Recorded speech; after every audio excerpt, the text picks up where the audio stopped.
What if I were to suggest that you play a key role in the awakening world? And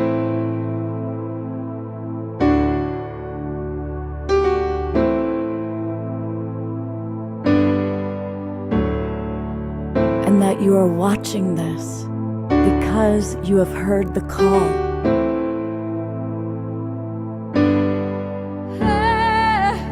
We can start right now by opening our hearts and minds.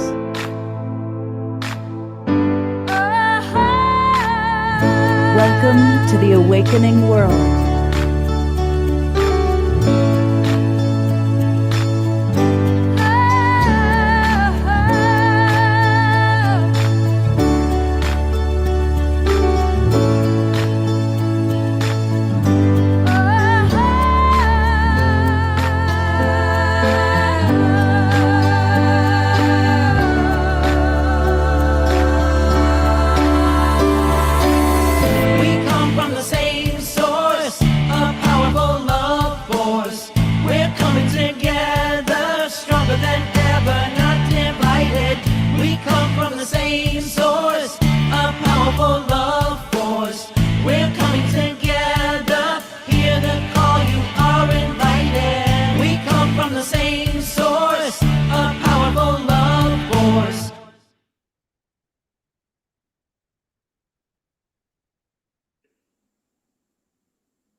Hey, good evening, everybody, and welcome to the Awakening World.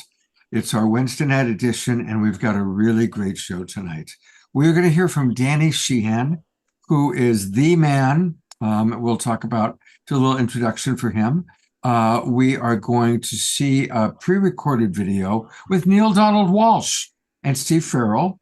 And then we've got a couple of really incredible programs that were provided to us by our friends at Humanities Team. But most of all, my good buddy Alan Steinfeld is here. Hey, Scott. When we're doing anything around what's happening with UFO, UAP, making contact, it is Mr. Making Contact, Alan Steinfeld, who's got to be with us. So, Alan, it's always good to make contact with you, Scott, because I think we're almost like 40 years, our friendship, isn't it? We're getting close. We're getting close to the 40-year mark. We practically grew up together, I know. But so much is happening in the UFO world. It is ablaze with information. And like you said, we're coming up this Sunday to UFO Global Disclosure Day. And Danny Sheehan's going to talk all about that. And we're going to comment on that because we're moving closer to the goalpost. We haven't scored the touchdown yet, but the way is clearing for truth to finally be revealed, hopefully. Absolutely. So we're going to hear from Danny. Alan and I are going to comment. We're going to hear your comments. Welcome Ashley Pfeiffer, a new and wonderful person. I've been wanting her to be on the show for a while. Yes. So, Ashley, she's awesome. Yes. But we always start with music. And we are very blessed to have Mr. Omashar with us. So, yes, that would be me. And I'm excited. This is a duplicitous show tonight between New Realities and Humanities Team. And I'd like to welcome everybody who is watching on Alan Steinfeld's YouTube channel, or is it Facebook? And Facebook and YouTube, and of course Humanities Team. And here's a song called Contemplate, because we have a lot to contemplate right now, right? I think we do.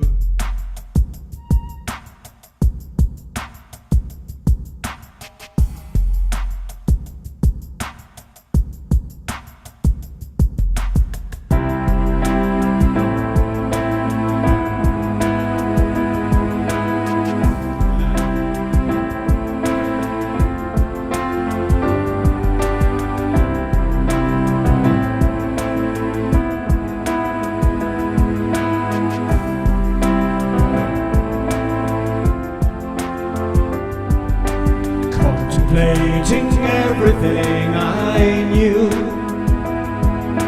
Seems as though there's not much left that I would hold on to.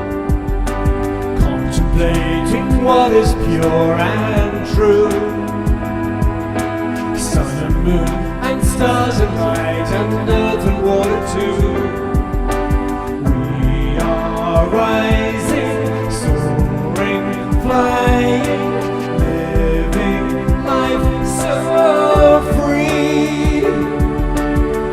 We are flowing, changing, growing, loving all we see.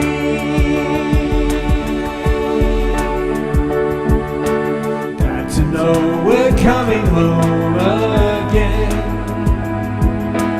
Open hearts and open doors and open minds and loving friends. Look at the one who's standing by you now. Destiny is in our hands, so leave the density behind. 'Cause we are rising, soaring, flying, living life so free. We are flowing, changing, growing, loving all we see.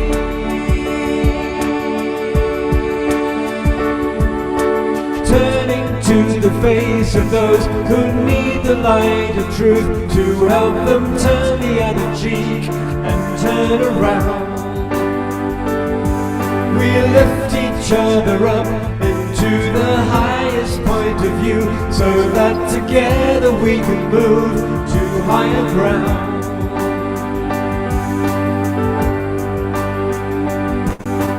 Contemplating everything I knew, seems as though there's not much left that I would hold on to. Glad to know we're coming home again. Open hearts and open minds and open doors and loving friends, 'cause we are rising, soaring, flying, living life so free. We are flowing, changing, growing, loving all we see.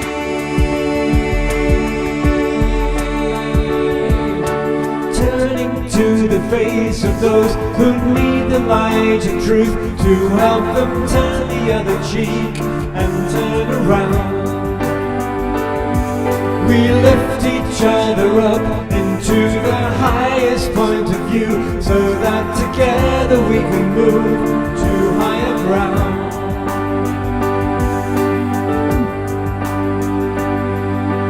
Contemplating everything I knew, seems as though there's not much left that I would hold on to.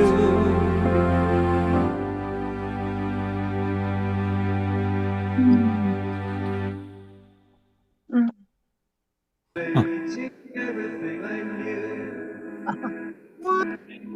But we're hearing somebody else is playing it on. Somebody's got to mute. How interesting is that? Must be like a huge interstellar space loop.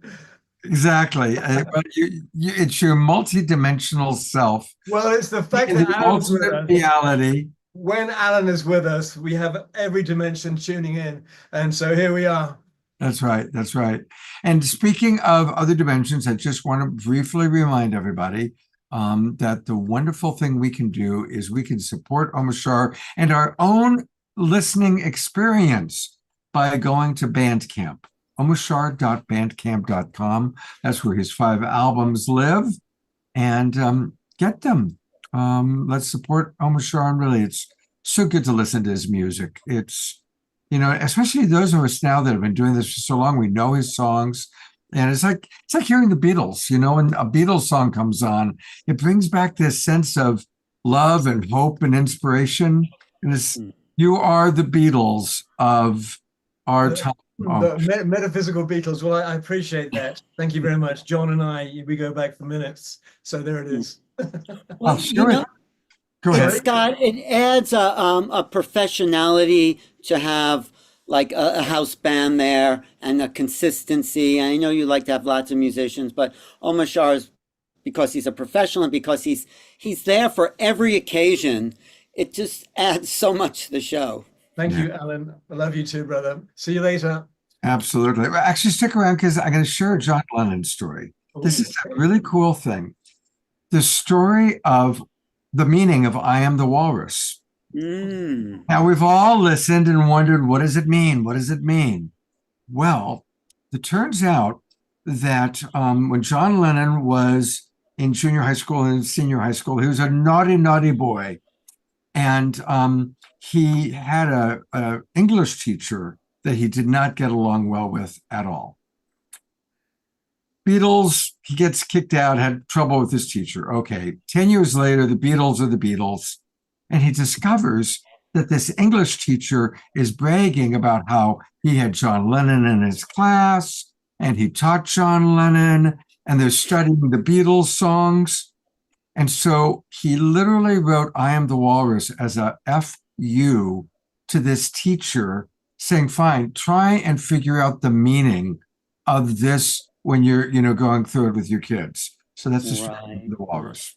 Well, I think it also connects to Allison. Lewis Carroll had a sort of poem about a walrus and because he was very much into the kind of absurd language, those keys. One of the reasons I moved to New York in the early 80s was to meet John Lennon, well, before he was shot. But yes, wow. I never met him, but I met Yoko Ono a few times, and that was been very interesting. But Good Jew. What's that? Good Jew. Expert, smoking chokers. Don't you believe? What is that? Joker smiles at you. Something like that. Right. That's very Lewis Carroll. Right there. It's like down the rabbit hole. Yes, the walrus and the carpenter. Exactly. I think that's an allusion too, because he was very well read in kind of the absurdist language that had, secrets in it. So yeah. And just to prove that I'm an illusion. Susan Blomquist writes, I think that Omar has the essence of John. Scotty Satori writes, my schoolroom was the principal's office. We became very good friends.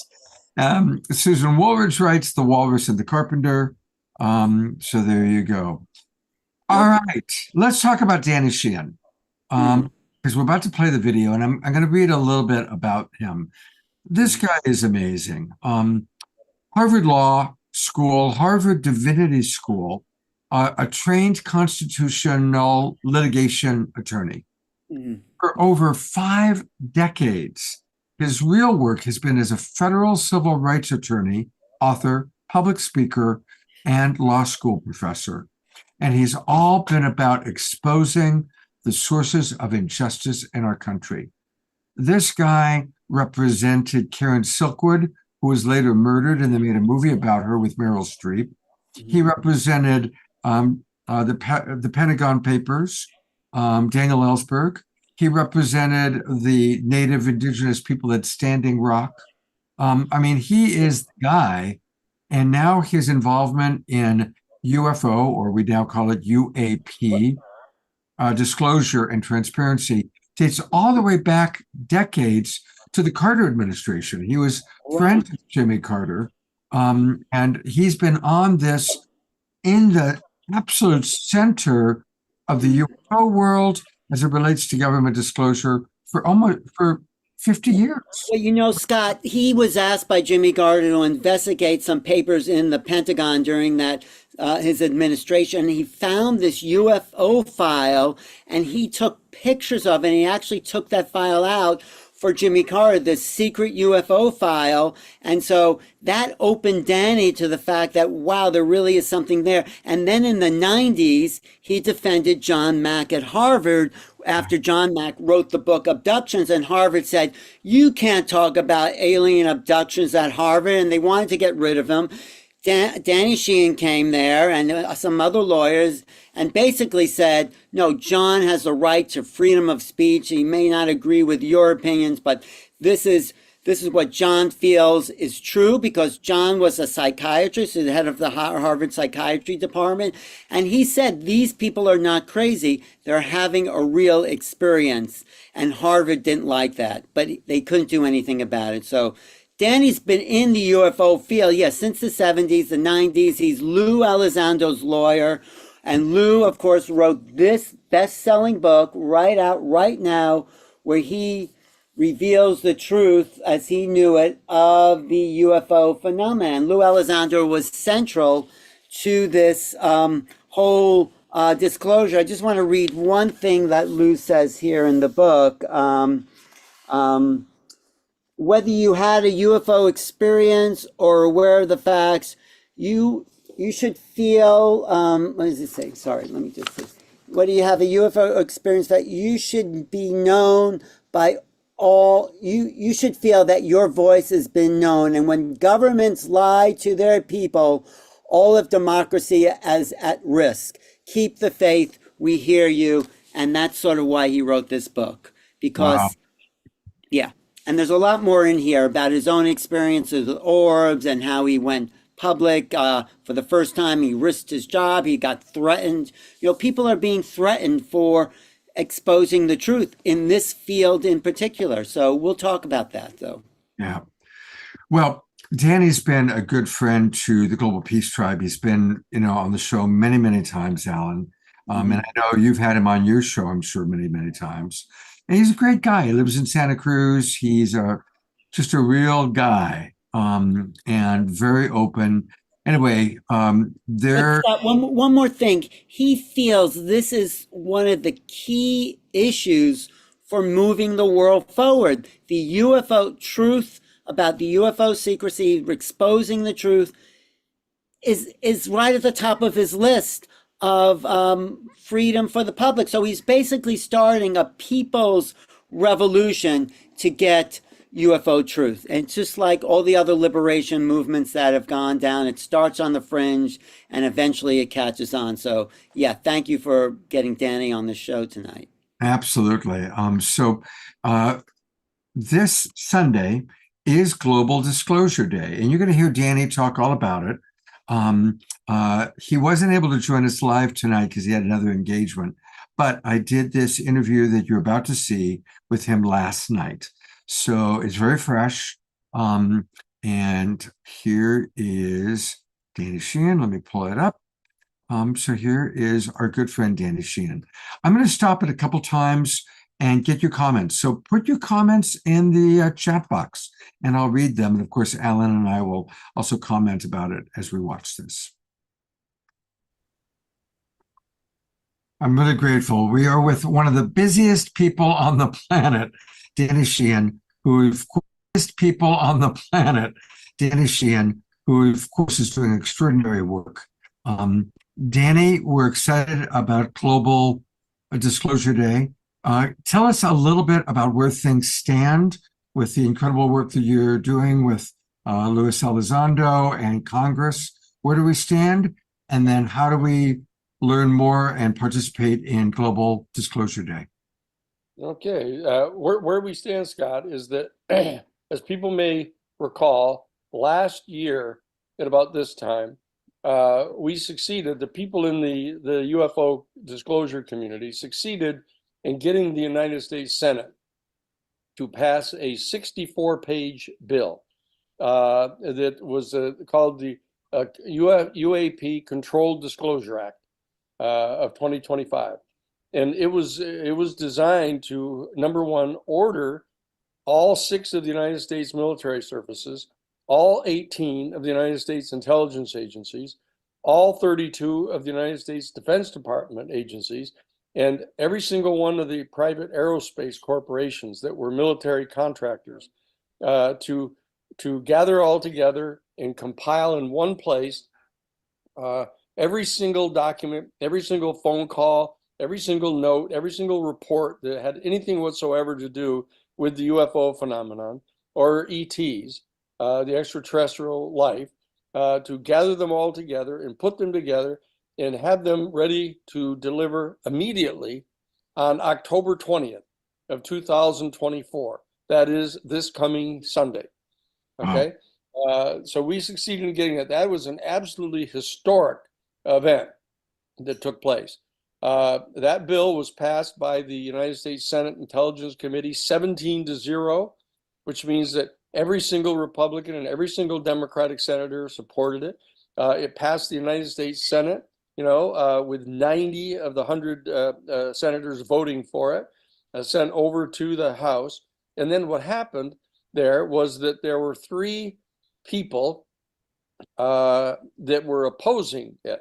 And one of them was the Republican chair of the House Intelligence Committee, who happens to come from the congressional district in Ohio that is the base of the Wright-Patterson Air Force Base, Wow. which is, as we all know here, is where the crashed UFO debris was taken from Roswell, and Right. has been for decades a center of the effort to back engineer UFO craft.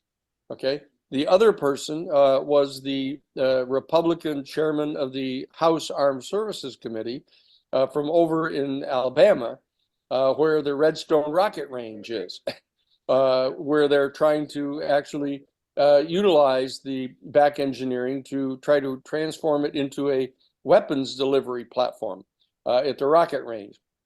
These two guys basically stuck their finger in the eye of the United States Senate and the rest of the people in the House, and got the Speaker of the House, Michael Johnson, to refuse to put the whole 64-page bill onto the floor for a vote. But we responded by coming in and mobilizing all the people in the House of Representatives. Of the 435 members of the House of Representatives, we had like 430 of them supporting the bill. Wow. But Johnson agreed to only put 23 pages of the 64 pages up for a vote. Now, we succeeded, however, in getting past the command from the United States Congress as a whole, both the Senate and the House, commanding these military services and intelligence agencies and Defense Department agencies to gather together every single document pertaining to UFOs and ETs, or the non-human intelligence is how they refer to it, to have them all gathered together and prepared to be delivered to the National Archives by October 20th of this year. In the Senate bill, it said they had to be delivered immediately. But the House bill modified the language, saying that they had to produce this stuff and deliver it to the National Archives as soon as possible. and we were distressed about that because we viewed that as a potential out for them. And what's happened now is, up until the very last weekend, until last Thursday, in fact, that order had been outstanding, demanding that they turn it over, to have it completely compiled and turned over as soon as possible as of October 20th. But what happened is the National Archives issued a guidance letter on last Thursday, asserting that they were extending the date until next September of 2025 before any of that information had to be actually delivered. So what we're doing now is we're organizing, very importantly, to get a hearing held in the United States Senate and a hearing held in the United States House of Representatives in November, so that we can confront this effort on the part of the opponents of disclosure to delay. And so what we're trying to do is get the issue raised in two hearings, one in the Senate and one in the House. We have succeeded in getting the House and the Senate to agree to hold hearings. Okay. We're now working on getting the agenda determined so that they will, in fact, confront this long delay and try to shorten the period during which they have to turn this information over. Next, we are trying to get put on the agenda of those two hearings. We're trying to get put on the agenda the latest information that has been made public now, naming the top secret program pursuant to which they have been trying to back engineer UFO technology and actually attempting to forcibly bring down UFO craft so that they can get their hands on this technology in a non-damaged form. That this program is codenamed Immaculate Constellation. We've now secured the code name for the program. Wow. And we have a number of people from deep inside that program who are willing to talk to Congress, specifically to the Senate Intelligence Committee. And we're trying to get the hearing that is going to be scheduled in the Senate. Is going to be chaired by Senator Christian Gillibrand from New York, to put this issue on the agenda so that we can confront them not only for declining to produce the records that they were originally commanded to produce on October 20th of this year, and also to confront them about this program. I'm going to stop for a moment because I want to bring Alan on if he turns on his camera. And Alan, if you can hear me, because I know that Alan's got a really important piece about this. But this is huge. Yeah, good. There you are. Okay. So Alan, tell the audience what you know. The Immaculate Constellation program came out because this reporter, Michael Schellenberg, had just written an article in a newspaper, online newspaper called The Public. And he broke that story, and now everyone's talking about the Immaculate Constellation. I'm going to play a little clip of Michael Schellenberg, actually in an interview with Ross Coulter, talking about that I'm going to optimize the video, and we'll see how that comes out. Do you see that, Scott? Yes, we do. Anyway, there's been death threats for anyone who mentions the name before Schellenberger came out. So this is Schellenberger with Ross Coulter. He says here. It's an incredible story. So a new whistleblower has come forward with a written report that this person has shared with some members of Congress and with me, and the report is quite extraordinary. It says that there is an unacknowledged special access program called Immaculate Constellation, which is the parent program, is the language used for exactly what you said, UAP, crash retrieval, reverse engineering. And this has been secret for probably 40 years or more. They have a program for crash retrieval, reverse engineering, and it's finally coming out. And apparently a very large database of high quality photographs, videos, infrared videos, apparently much more sophisticated documentation of many more UAP encounters than have been released. And so the article is really about the allegation that this program exists and that it has been withheld from Congress illegally. I hope at some point it does. Illegally, that's the crux of Schellenberg's article. There's another minute on this, Scott. Do you want to yeah, go ahead and play it. Okay. He's a very key reporter in this whole thing, and that's Ross Coulter is also important. It's become public.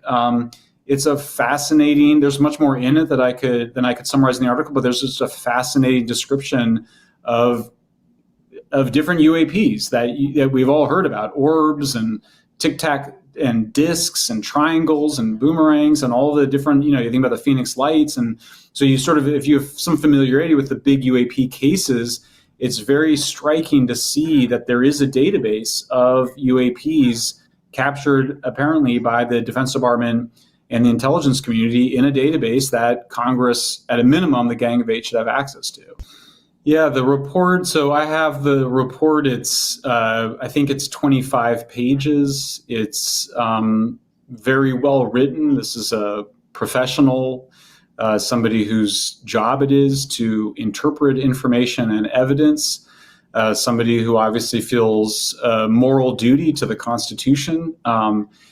Similarly to David Grush, this is a person who obviously loves their country and is patriotic, and does not feel that this information, if it got out, would undermine national security.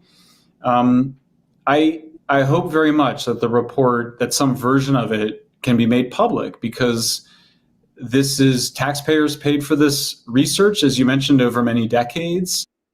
And so that's part of it. It's not so much about aliens, it's that stuff is going on behind the government with no congressional oversight. This is Schallenberg's argument there. And I have some of that. And what Danny was talking about, let me just show you this other little thing here, Scott. He was talking about what's been called the Schumer Amendment. And it was proposed last year in 2023, and it was voted down. And Schumer came back with a bunch of other people and proposed it again. But he's saying the American public has the right to learn about technologies of unknown origins. And Schumer himself says non-human intelligence and unexplainable phenomena. And this is what's being demanded in that bill that Danny's talking about. So there's a lot on the table, and we're at the threshold of a new era. This is why we're in such an interesting moment in history.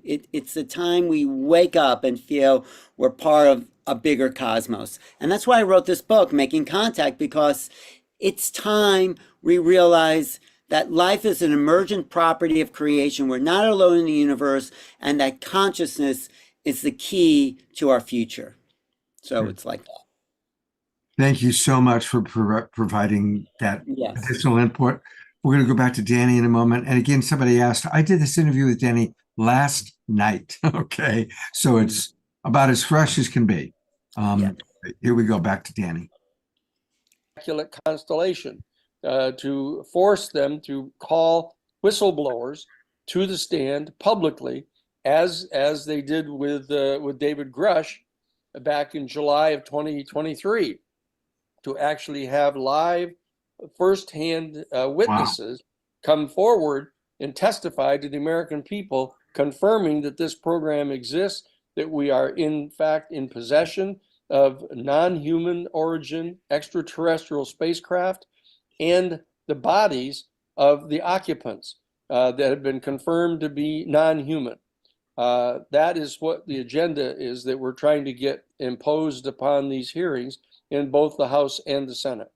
One final word is that we now have before the House of Representatives a 2025 enhanced UFO whistleblower protection law to try to get that past the House of Representatives and put into the conference committee with the Senate that takes place during November to improve the protection of UFO whistleblowers specifically, to give them a private legal cause of action in federal court against any individual who in any way attempts to interfere with their ability to provide UFO information to Congress.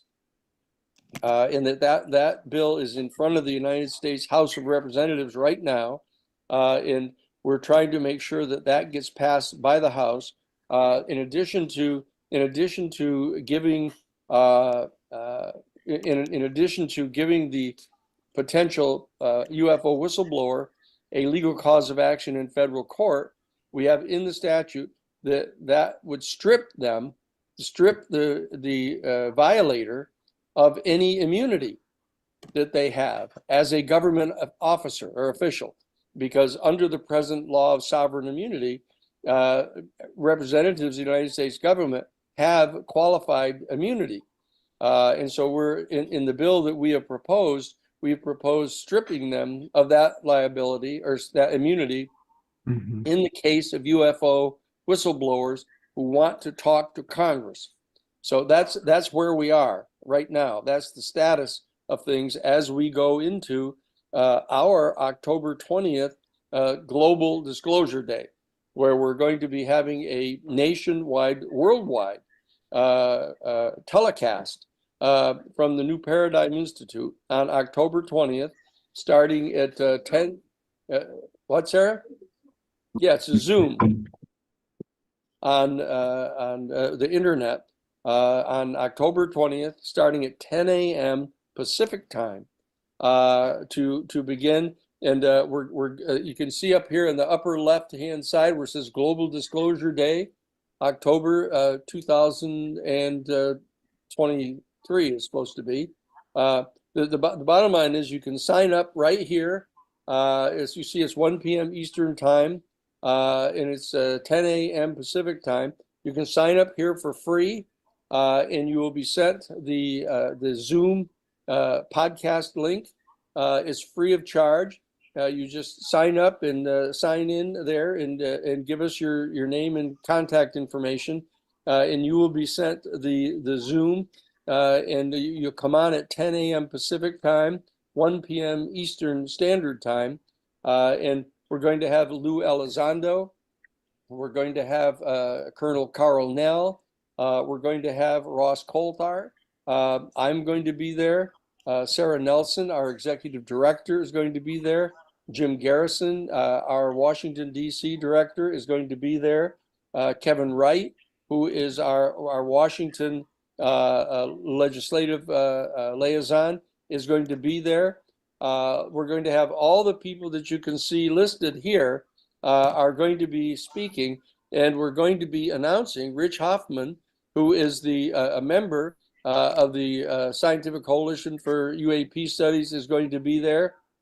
And we're going to have a board member from the MUFON who is going to be present and going to be announcing a potential upcoming partnership between the New Paradigm Institute and MUFON to set up in every one of the 435 congressional districts around the country a chapter of Citizens for Disclosure, who are going to be mobilizing and communicating with their United States senators and their House of Representatives members to compel full disclosure of all the information that our United States government has relating to the UFO phenomenon and the extraterrestrial civilization that is responsible for the UFOs.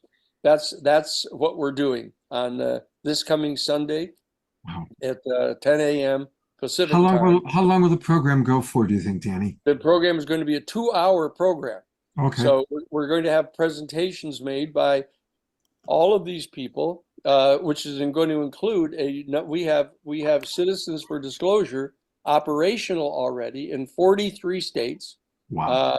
We're not going to have representatives from all 43 there, but some of those that are representing we have, for example, we have 650 people in our Citizens for Disclosure group in New Mexico, in Albuquerque. So the head of that particular Citizens for Disclosure group is going to make a presentation. We're going to have representatives from Montana and across the country. And we're going to have representatives from Citizens for Disclosure from other countries, from Sweden and Brazil, in other places. So this is going to be a great celebration of how far we've come so far, and going to be the inaugural convening of an annual Global Disclosure Day, which is going to be analogous to Earth Day, so that every single year on October 20th, which is the date that was scheduled to release this information to the public, that we're going to be having a Global Disclosure Day to give updates to everybody on the increasing numbers of people that are joining together to demand from our government and the governments across the planet that they all disclose the information that they've had for decades pertaining to the UFO phenomenon. This is going to be an annual convening of people, and we're going to be at the New Paradigm Institute able to bring on for them the leading people involved in the disclosure process, just like Lou Elizondo and Carl Nell and Ross Coulthart and myself and others, to be able to give everybody a current update as we do daily on our New Paradigm Institute website. Fabulous. Well, thank you, first of all. I'll be there. I know a lot of Global Peace Tribers will be there. Will this be recorded, and will the recording be available for those who can't join you live? Yes, yes. The whole thing is going to be recorded, and it will be available on our newparadigminstitute.org website. So I'm going to stop there for a moment and just make sure everybody's got the information on how to register. So if you go to the New Paradigm Institute, let me go back one step and show everyone. So for all of you watching on Facebook or YouTube, Alan Steinfeld's New Realities, go to newparadigminstitute.org, newparadigminstitute.org. And then up here in the upper right-hand corner, register for free. And that's where it'll take you to the link to register for Global Disclosure Day.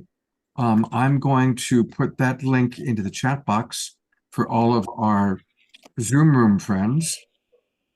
I'm certainly going to want to be there. And so it's from 10 a.m. to 12 noon Pacific time, 1 p.m. till 3 p.m. Eastern.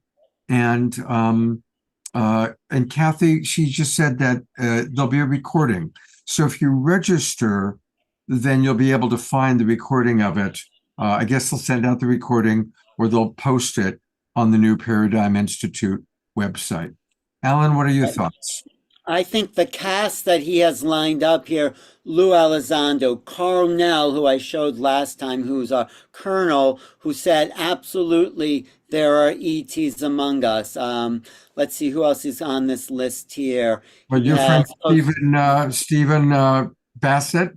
Stephen Bassett, who's going to be speaking this week. Costa, your old friend Costa, who does the CE5s around the world, is going to be speaking. I saw that. I've known Costa, where he's my Greek brother. And, that's right. This woman, Bertie Jarowski, who's a really excellent remote viewer, has lots of UFO contact. There's a wide range of views coming. Julia Mossberg, who talks about AI and the implications of that. So, and then there's Giorgio Placisa, Italian UFO investigator. There's people from all over the world coming to this forum. Ross Coulthard, who broke the story with David Grush and Gary Nolan. He's done some very important work as a journalist. So this is going to be a great day. I think they should do a live gathering to gain public support out there next year after this October 20th. It should be the time we all come together, and I would say do it in Washington, D.C. on the steps of the Lincoln Memorial.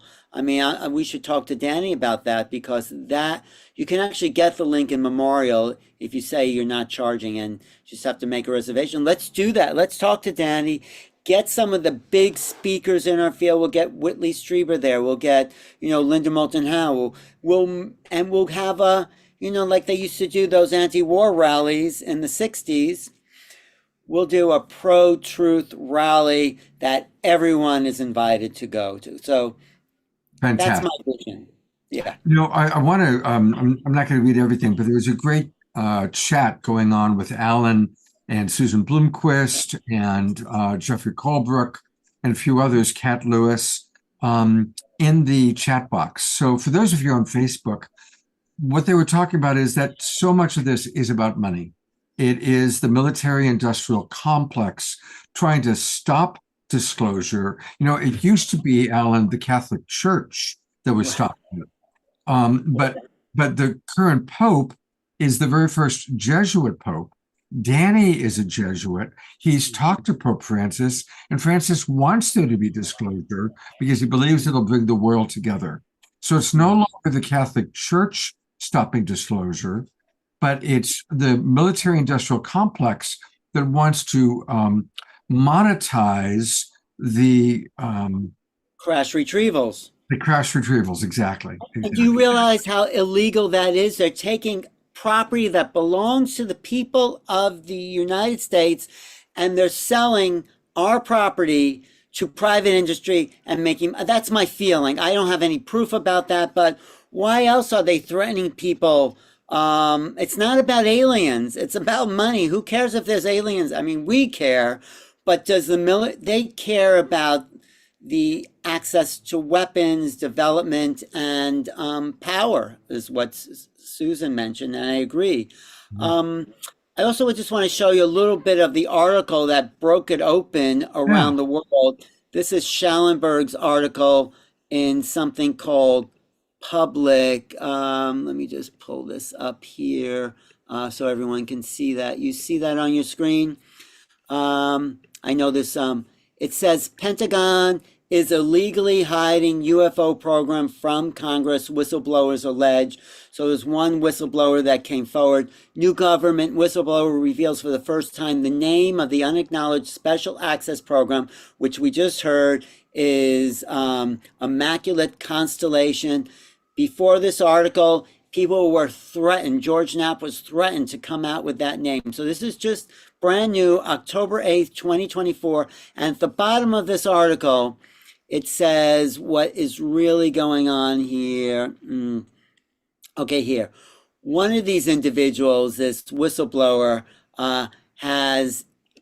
is current former U.S. government official acting as a UAP whistleblower. The person has written a report saying the executive branch has been managing the UAP NHI. That's another term we have to become familiar with. Non-human intelligence issues without congressional knowledge, oversight, authorization for some time, quite possibly decades. I would say since 47, since Truman has decided to keep the whole thing secret, excuse me. Furthermore, these individuals have revealed the name of an active and highly secretive DOD unacknowledged special act. That's the Immaculate Constellation. The source of the document told the public, Schallenberg, that the USAP is a strategic intelligence program that is part U.S. military family of long-standing, highly sensitive programs dealing with various aspects of UAP. In other words, this has been going on a long time, and the government and the military have not been coming forth. They've been hiding the secret for whatever reason. And finally, reporters like Ross Coulthard, George Knapp, Michael Schallenberg, Linda Moulton Howe are coming forward with this effort for truth that is going to change the whole way we look at ourselves and the nature of reality. Isn't that interesting? Would you be, someone said, Sylvia says, would you be up for shifting your language about the craft pilots from aliens and non-human intelligence to star being? Yes, that's a good point. They are star beings, absolutely. I know aliens like a very old term.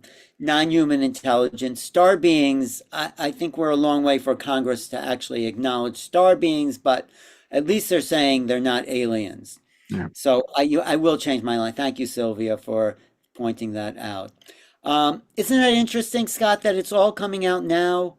Oh, yeah. And, you know, pulling back at a bigger level, I mean, everything is coming. I mean, this most contentious election ever, climate change just peaking so quickly, all the astrological changes, you know, the whole, I know somebody had written about Pluto going direct and the change in Aquarius and Well, I got to introduce you to Ann Tucker, who's having this channeling with these angels, and she says there's a huge blast of light that's going to hit the planet, she thinks, by the end of 2026, and it's going to completely shift everyone's consciousness. We'll get her on the show, Ann Tucker, channeling the angels. It's very dramatic, and she's just an honest, you know, regular person who's getting these downloads. So I have an interview with her. Maybe I'll put that in the chat too. yeah, and please let's get her on the show for sure. Yeah. Yeah, but it's all happening now. We're reaching a threshold point. There's more UFO sightings than ever. Someone just showed me a UFO over the Empire State Building in New York City. I mean, there's things happening. And I think when Lou Elizondo calls his book Eminent, what's eminent is that either the government tells us or the star people tell us what they're here. So that's what's eminent. And don't you feel the energy just building in these Oh, last? absolutely. Absolutely. You know, Right. I like what Kat Lewis, Dr. Kat is great. She's been on the show. She has a wonderful meditation program on Sunday mornings, by the way, that started last week, which I've enjoyed. Kat writes, the ultimate shift in perspective is to realize the outer world is inside of us. When we fully realize this, we will not harm anyone. And that's another way of talking about the oneness, you know, as we really expand our consciousness and remember that we are one with all beings, you know, what quantum physics teaches us, that we're just this ever-changing pool of molecules that just keeps changing form. And we really are one living, breathing experience of reality. This is what the ETs or the whatever they want to call them, star beings, are trying to tell us by their presence here, that it's not about building more weapons, which is what the Pentagon, the military wants. So how are we going to make a better, technologies? It's about raising our vibration so we can meet these others on an even playing field. It's like we have to go to their level. It's like talking to your dog. I know you're close with your dog, but you don't bark at your dog when you want to talk to it, Right. right? You talk at the level maybe we're a higher vibration or at least more sophisticated. That's what I think these beings want us to converse on the frequency of a higher energy, and that's what they're waiting for. This is my opinion. They're waiting for us to grow up and meet them. They're not going to come down and, they're not here to invade. They're not here to take over. They're not interested. They are concerned with our nuclear weapons. You know that. There's been Oh, lots of, yeah. Well, and that's why the crash of Roswell happened. yeah, And it's yeah. important to remember that in 1947, there was only one atomic bomb group in the world, and it was stationed, the 509th, stationed in Roswell, New Mexico. They were doing a tremendous amount of atomic testing in New Mexico. We, of course, saw the movie Oppenheimer, which described that. And Right. so there was a lot of UFO activity trying to figure out what was going on and probably sending a message. And one of them got hit by lightning and crashed. Or radar. Some people say there was high power radar that may have taken them down. Elizondo just heard, he's been talking about this publicly, that there were two crashes of UFOs in Roswell. One was able to correct itself and take off, and one was left to take to Wright-Patterson Air Force Base, which probably still has some of those bodies there. And that's what Grush is talking about. He says there are bodies that look like what we've heard of as grays. So, When I was producing the television show Strange Universe, our opening show was an interview that I did with Frank Kaufman. Frank Kaufman, I had been trying to get an interview with him for 2 years, back when I was working on Paranormal Borderline. Kaufman was the head of the CIC, which was the forerunner to the CIA. And he was stationed in Roswell because there was so much stuff going on. And when the crash happened, the first thought, because the government at the time didn't think it was UFOs monitoring us, they thought it was Russian spy craft. right. So we had the bomb and the Russians wanted to get it. So he was stationed in Roswell to ferret out Soviet spies. The crash took place. They thought it was a Soviet spy plane. He was one of the first people on the scene. And so he saw the dead aliens and the one that was still alive. And Oh, he did an interview with us. And he was dying of cancer. He had not spoken about this for all these years. He was dying of cancer and figured, okay, I might as well spill the beans. And that was our opening segment on Strange Universe. And what did he say about the aliens? What did they look like? 6 fingers, Oh, bald, and there was no panels on the dash. There was like no dashboard, but you could see where they put their hands, their 6-fingered hand, into a place and became one with the ship, and that's how they would pilot the ship.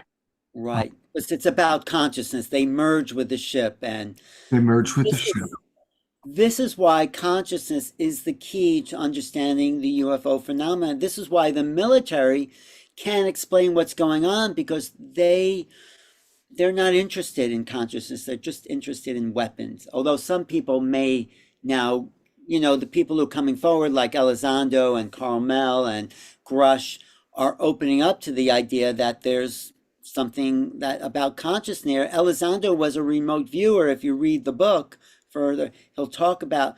So that's the paradigm shift. It's not about non-human intelligence. It's about what our potential is as human beings, because we, I feel, are equal to them. We just have not activated our potential.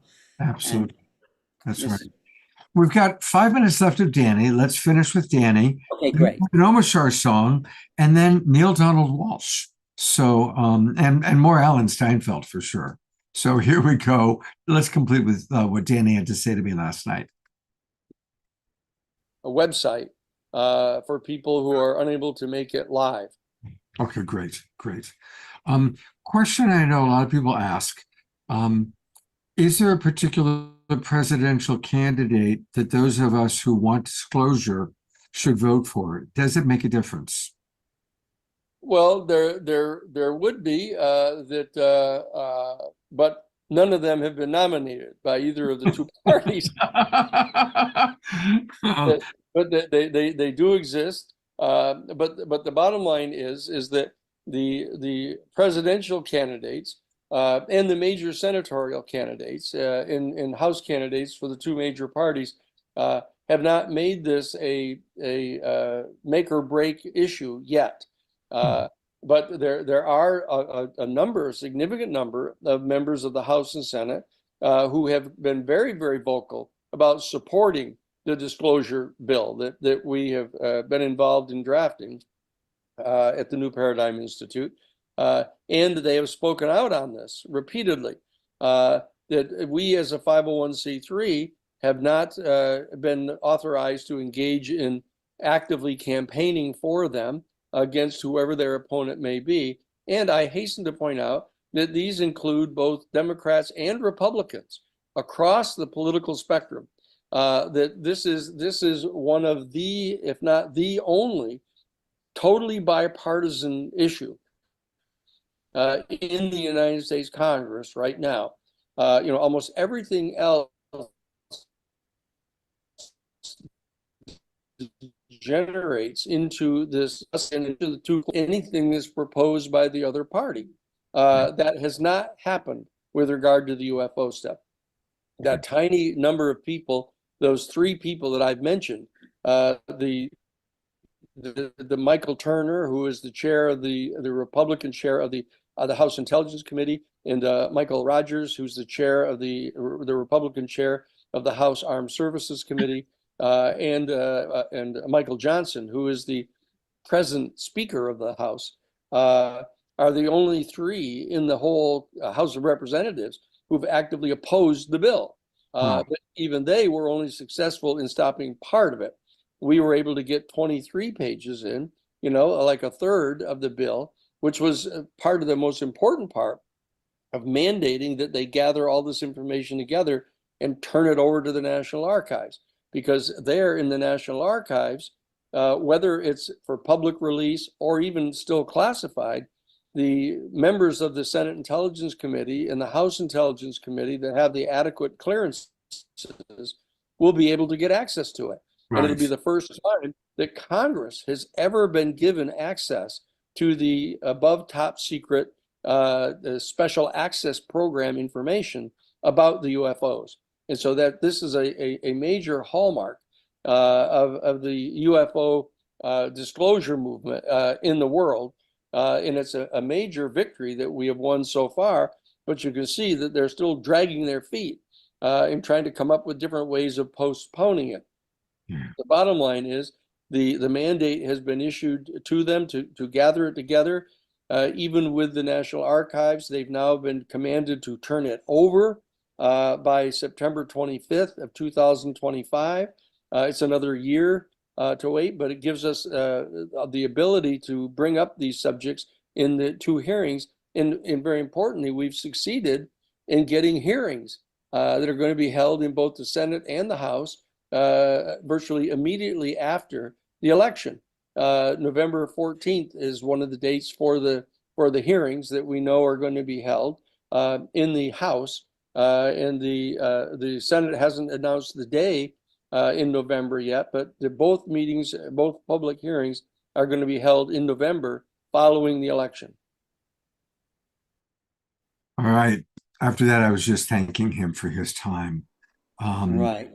So So I think the most interesting thing he said there was that the files that are being collected from the intelligence, agencies are going to be available in archival form that maybe anyone could have access to. And these are what the SAPs are. Everyone's talking about secret access programs. And if they go to the archive, I think there's oversight, though. I think they probably won't release everything because they're claiming national security, which is a joke. Because revealing the fact that there are ETs here doesn't threaten national security. It just threatens the state of national security. It threatens those who think they know what's going on. I think that's one of the big problems. Nobody knows why these beings are here, what they want. I mean, we have an idea about consciousness, but if you're looking at it from a military point of view, it doesn't make sense. Why haven't they already invaded or taken over? Right. And so that's what's changing with the People's Movement and people like Danny Sheehan and all the people that are going to be there on Sunday. That's the perspective. Let's look at where they're coming from. I do recommend everyone being there at that worldwide Zoom, and let's see if we can gain momentum. Yeah, Global Disclosure Day, everyone. Citizens for Disclosure. And it's for truth. It's not just disclosure. It's government truth on many, many levels. absolutely. Right? I'm going to conclude this section of this show. We're going to go to Neil Donald Walsh and the man and his team in a moment. And of course, an Omashar song before that. But I want to read two comments, and I appreciate all the comments that have come in.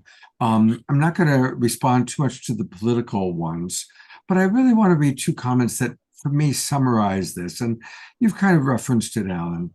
From Kat Lewis again, Dr. Kat. The physical reality is responding to our consciousness. Our state of consciousness determines how the physical reality responds to us. When we can bring our level of consciousness to the unified field, we can go beyond the normal laws of physics. And that's from a spiritual scientist. I think that's so important because that's the dimension people are talking, the fifth, fourth, fifth, whatever dimension, that's going to shift us to realize our access to this non-local consciousness that we're a part of. We are the ETs, whatever you want to call us. We are not from Earth. Consciousness is pervasive throughout all time and all space, and we're part of that. Okay, what else, Scott? Actually, going to be two more comments. From our new friend, Ashleah. She writes, there is absolutely nothing that does not exist in consciousness.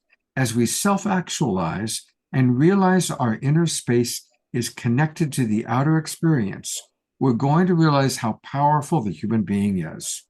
We really need to be unifying with ourselves, with each other first and foremost, and then having that unified expression expand out.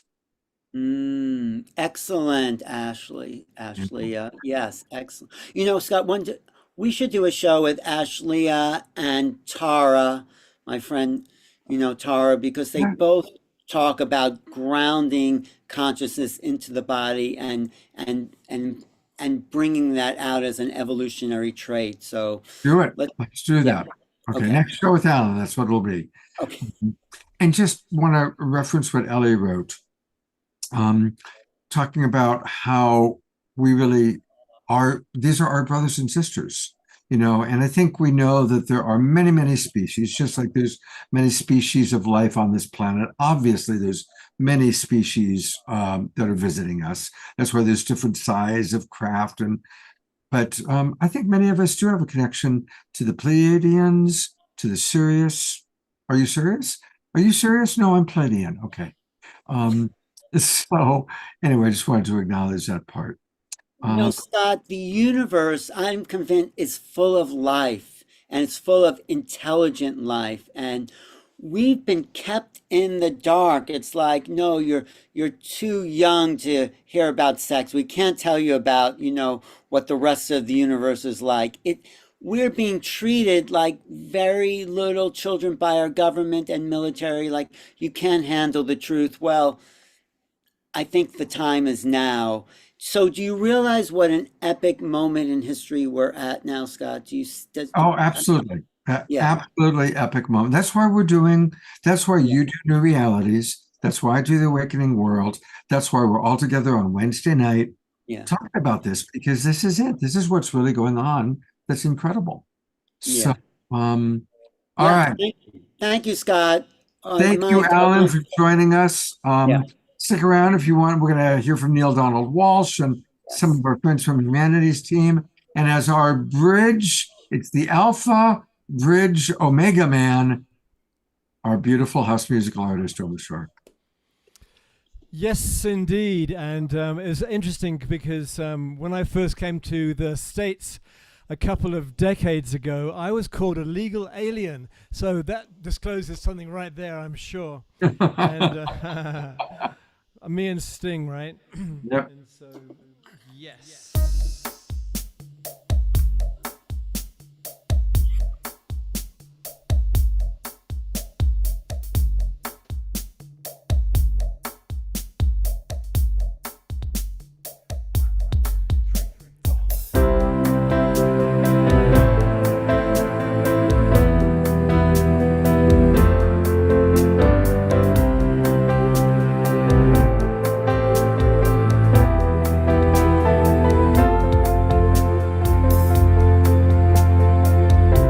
What more can I be than what I am?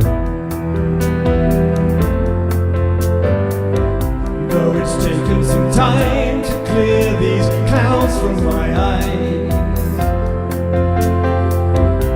So open your heart and dance along.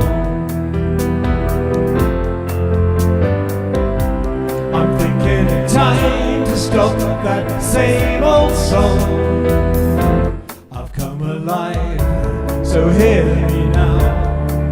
I am in love with the world around me, and I will hold her in my arms and lift her with my dreaming.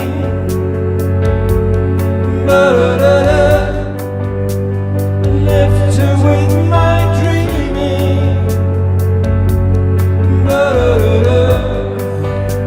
And lift her with my dreaming.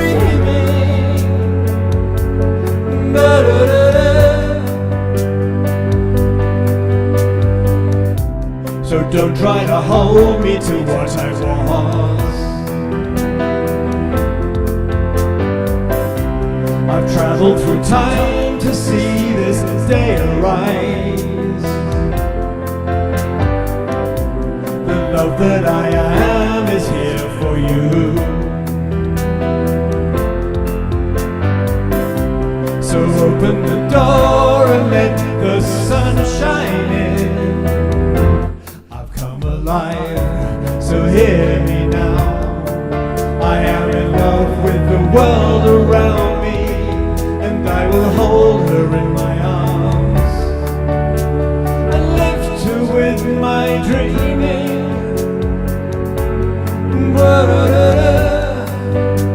I left her with my dreaming.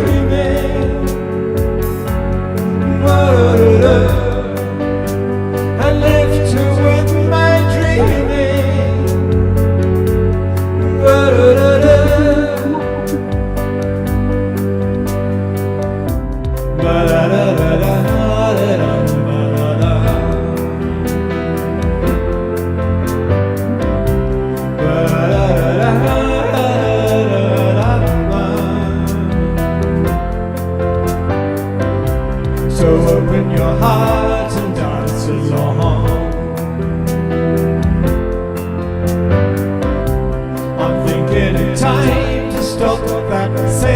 old song.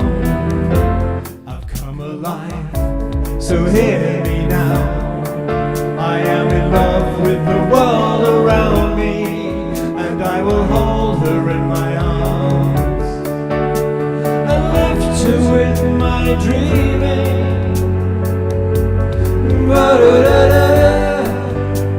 And lift her with my dreaming.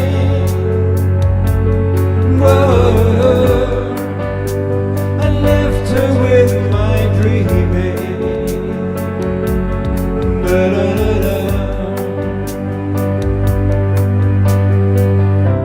What more can I be than what I am?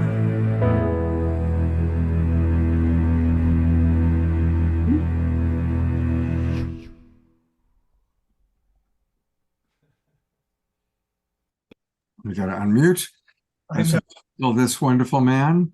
The And fun I'm going to start down today with the- this because we've got something very special. We have another birthday. One of our favorite, most amazing global peace tribers also had a birthday. You know, last week we celebrated Lynn's 80th. Well, I also discovered that our beloved Dia Therese also turned 80 years old this week, which means that she and Lynn parachuted into this world within days of each other 80 years ago. And here they are as global peace tribers. So, Dia, welcome. Your camera's on you. And happy birthday. Thank you. I'm And humbled. and what's your vision that we can hold for you? What would you like to experience during this next cycle around the sun? This year, my intent is to discover the community where I will relocate that knows about the excursion, the 12,000-year excursion, as well as everything you've brought to us, Scott, on your programs over the last 5 years. So I'm looking for a sustainable community too, and I'll be there Sunday at Observer Ranch. So I'll be thinking of you. Fantastic. So let's just all send maximum grace. I'm going Thank to you. pin you, my dear. Happy Maximum birthday grace. to you. Happy birthday to you. Happy birthday, dear Dia. Happy birthday to you. Oh, thank you. Oh, that was so lovely. We love you very much, Dia. I look forward to Thank you. spending the next 80 years with you. Yes, yes, yes. In some form or another. One form or another, absolutely. And I'm going to put Alan back on for a moment because I do want to let everybody know Alan's got an amazing YouTube channel. And he's got so many amazing good things on there. It's really easy. Just go to YouTube, put in New Realities, make sure you subscribe. And Alan, are there any particular new videos, interviews that you really want to make sure Well, people check I'm out? just showing the one I did with Ann Tucker. I think she's a rising star. Let's see. I've been doing the 11 days of Awakening Humanity with Neil Gar and the Portal to Ascension. This is my latest interview today with Avi Loeb. He's a scientist who's investigating UFOs. There's also my playlist where I've interviewed all the great teachers in the UFO field. To scroll down, New Realities hosted UFO ET panels right there. This is me at Contact in the Desert. This is me on the UFO cruise. We're doing another cruise, I'll put that in the chat too, called the Galactic Origins Cruise with JJ Hertog. Ashley will be there. Vivian Chavez will be there. It's actually, that's a good thing to show. GalacticOriginsCruise.com, and you'll see a whole bunch. Deborah Giusti, your good friend, will be on that cruise. Do you see that? I can pull it up. Yep. Galactic Origins Cruise. I got it. Cruise. I get it. There's still room available. It's going to be we're leaving Cape Canaveral, and there it is. And we're Orlando, but it's really Cape Canaveral. We're going through the Bermuda Triangle. The first night we're going to have a meditation. Then we're going down to the Yucatan. We're going to do excursions to a lot of the Mayan temples. There'll be an excursion led by JJ and Desiree Hurtak. We're going to Roatán, Honduras. And these are the presenters. You know some of these people: Laura Eisenhower, Deborah Dashing, Vivian Chabet, Debbie Solaris. This is my good friend Marilyn, who channels Zazar. There I am. There's your friend Deborah Giusti and mine, Flo Karuna, Susan Shastner. Very good. This guy channels the Wow. Magus. There's Ash. Yeah. Ashley and JK Ultra, who's fantastic. I'm sure you know Susan Shumsky, Yep. Neil, and it'll just be a great gathering of people for 7 days on a ship. So when we're sailing, we do lectures, and when we get to the port, we go on excursions. And you know what I love to say about the cruise, it's all the food you can eat, you know. So, yeah. For someone who wants to lose weight like myself, a cruise is dangerous. all right, but it's going to be a lot of fun, even for someone like It looks you. great. No, it looks fantastic. All Absolutely. right. So sign up and tell them you heard about it here from me. Okay. All right. Thank you very much, Alan. Thank you for all that you do, and look forward to always continuing to work with you. Yes, definitely. We've been in touch and we'll continue to, do that. Thanks so much. So, we now have a whole new set of holidays. In addition to Christmas and Easter and New Year's, we've got International Peace Day every September 21st, Global Disclosure Day every October 20th, it's going to be. And for 15 years now, Humanities team has been doing a Global Oneness Summit. And of course, on Saturday night, we did a big show promoting that. And Steve Farrell sent me so many amazing things. I didn't get a chance to show all of them. And I'm not going to get a chance to show all of them again tonight, because this went longer than I thought, but it was great. But I want to let everyone know, starting this Saturday, October 19th, the Art and Science of Elevating Consciousness. Now, this is a free program. You can all join. I'll put the link into the chat box in a moment. But look at the remarkable people that they've got. And you know what I love? The very first person listed is Omashar. So they've got their priorities right. And then you get to Greg Braden, Susan Gleisman, Anna Dea, you've seen her on the show, Neil Donald Walsh, who you're going to see in a few moments, and many, many, many, many, many, many, many others. It's quite an incredible week. So 65 free panels. You're going to get just a little taste of a couple of those tonight. So I want to encourage everybody to join the Art and Science of Elevating Consciousness. It's the 15th annual Global Oneness Summit and Celebration. And that's what we're going to be honoring next on The Awakening World. And next being like now. So I know that we all love Neil Donald Walsh. He was on Saturday Night Live many times. We even did an evening just with Neil. This is the latest that Neil has to say. It's a beautiful conversation between Neil and our good friend Steve Farrell. So I'll stop at about halfway through to read comments like we did with Alan. And here we go. Here's Neil Donald Walsh. The whole idea of Humanities Team came to me in a dream. There was no such thing, of course, but I awoke from a very real dream one morning in the early 2000s. And the dream was, in my dream, I saw the population of the Earth and all the conflict going on even then. And now, of course, it continues. We just can't seem to eliminate conflict from our experience. We'll get to that in a minute. But in any event, in the dream, I'm seeing, humanity in wearing different colored jerseys on a football field, on a playing field, soccer field.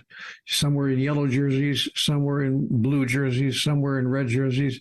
And I was watching, and they were all fighting with each other. They were not just competing, but they were really fighting with each other. And in this dream, it's a very real dream, one of those dreams where you're aware that you're dreaming, that kind of a dream. They call it a lucid dream. Anyway, I'm in this dream and I'm thinking to myself, but who will be on humanity's team? Why can't there just be one team with everybody wearing the same color jerseys? Why can't there be a humanities team? Why does there have to be this team and that team and this team and that group and this group and that group? So I woke up in a start. I just sat up in bed and I went, my God, that's it. I got to create humanities team. I ran down to my computer on the lower level of my house, and I checked it out to see if anyone had taken the name humanitiesteam.com. No one had. I thought, now that's a sign, because every halfway decent domain name had been taken already.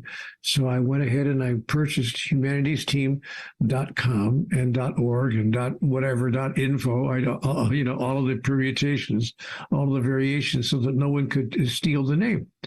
Then I put a call out on the internet to see if anybody would be interested in joining me in creating such an organization and meeting with me in my home, as Steve remembered.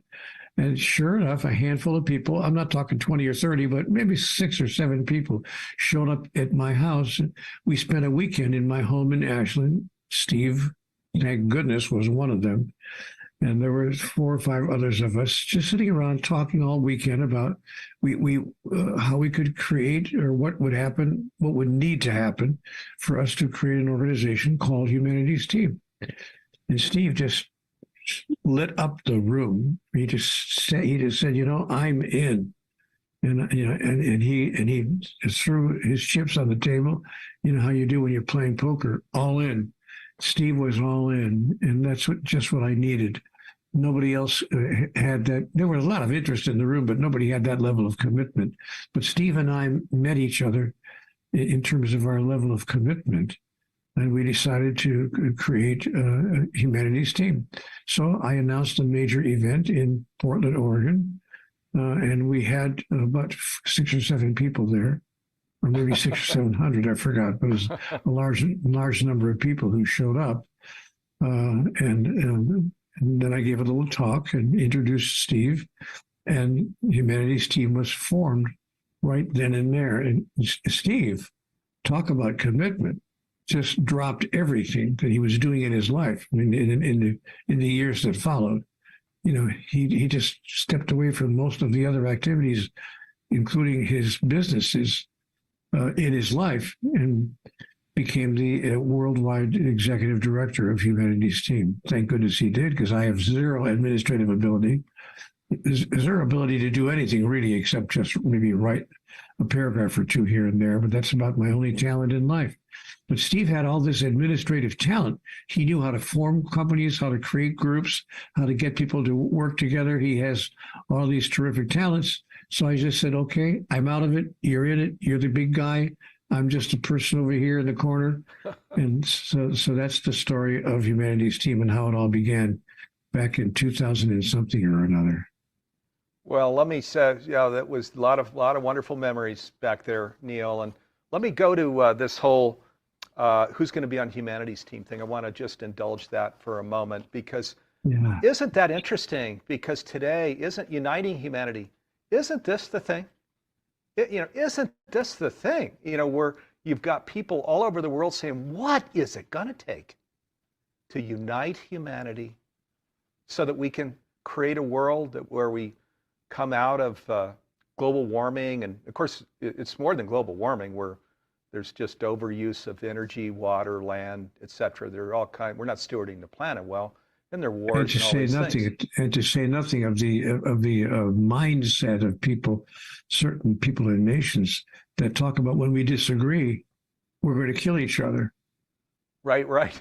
Yeah. So, and isn't it just phenomenal? I mean, beautiful, really, that this work that we're doing is the work that unites humanity, because the work is this work that mystics have talked about down through the ages, about why we're really here, that we're all actually coming from one source, right?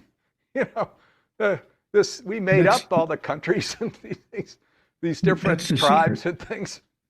Yeah, the secret was given to us, frankly, in Conversations with God, Book 1. In the first chapter, in the first portion of the first chapter of book one. The major message that God is sending to the world was given to us in the very first few sentences of book one. All things are one thing. There's only one thing, and all things are part of the one thing there is.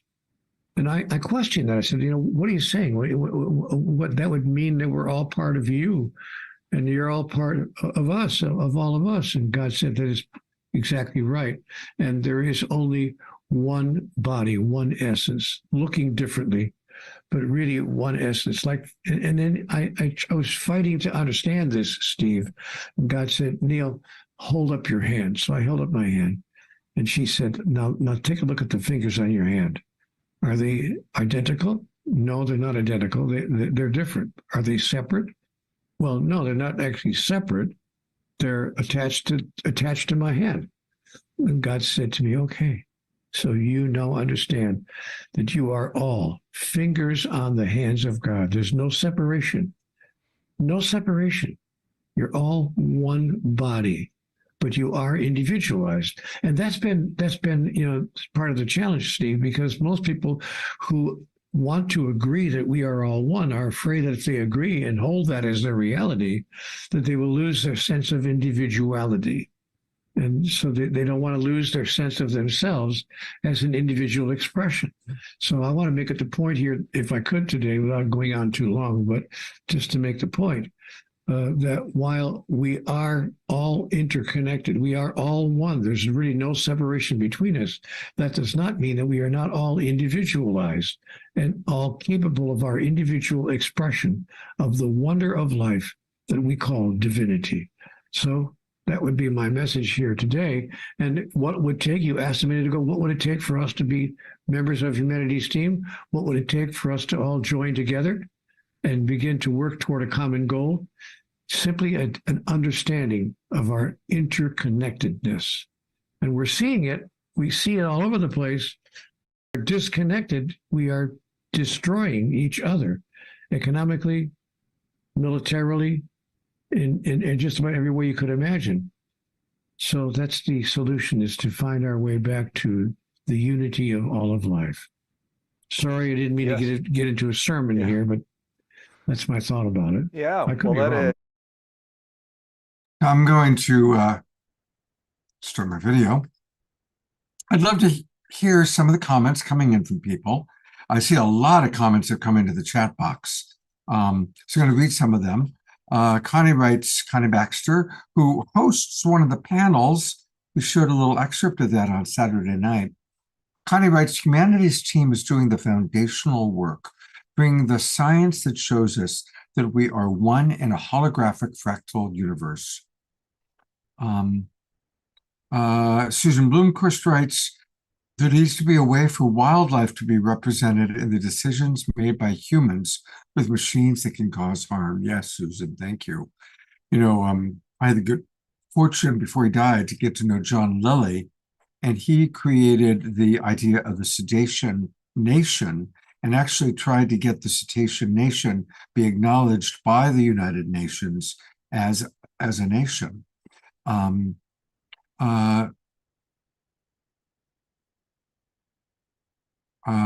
Jeffrey Colbert writes, thank you, Humanity's Team, for supporting the latest science from Nassim Harriman, the team at International Space Federation. Dr. Kat, also part of the International Space Federation team, writes, if you can't see God in all, you can't see God at all. That's a good one. Eleanor Troy writes, it's all so obvious, except when it's not. And a little more from Connie. She's talking about her panel. So you can watch her wonderful panel on the frequency of oneness and sacredness alignment with Dr. Phil, with Phil Lane Jr., Greg Campbell, Dr. Jude Caravan, who's amazing. I love Jude. I was actually on a Zoom with her this morning. And her husband, Connie's husband, Andrew. And that's going to be bringing indigenous and non-indigenous worldviews together. So thank you very, very much. see if there's okay. Scotty Satori is asking about the ballpark date for the Global Peace Tribe in Sedona. So I was planning on doing it around November the 12th. However, there's two big problems. Our good friend Omashar is going to Peru, and I cannot imagine a Global Peace Tribe retreat without Omashar there. I tried to imagine it. I tried to see if we could work. No, we've got to do it when Omashar is available. So there's that. I also, to be perfectly honest, have received multiple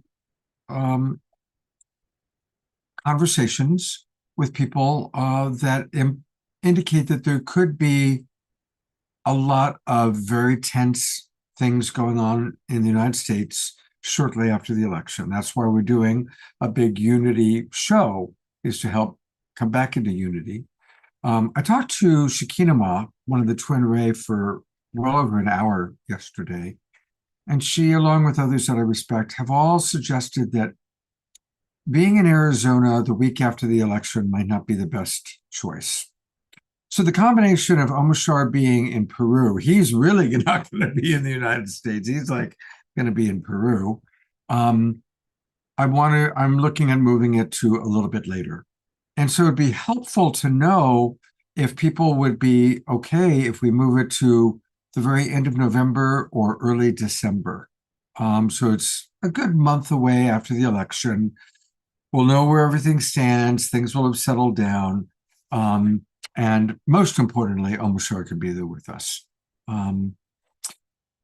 Interesting to notice, too, you might all recall that we did a show promoting the Interbeing Festival. And I was all planning to be in Asheville, North Carolina, staying with my friends Raju and Vineet, being one of the key presenters at the festival. And about a month ago, I just got the hit, Scott, you don't want to go. Don't go. And I don't know why, but I've learned to follow that little voice. Well, some of you may have heard there was a hurricane that hit Asheville, and obviously the Interbeing Festival did not take place. Raju and Vineet's home, by the way, was spared, although lots of trees, down power lines, no water, that kind of thing. So same thing, I just couldn't pull the trigger, I should use a different analogy, on dates for the Sedona retreat. I just wasn't getting that yes. So it's really just been the last couple of days that I was saying, okay, we're not going to do it then, we're going to do it later. The other option is to wait until the spring.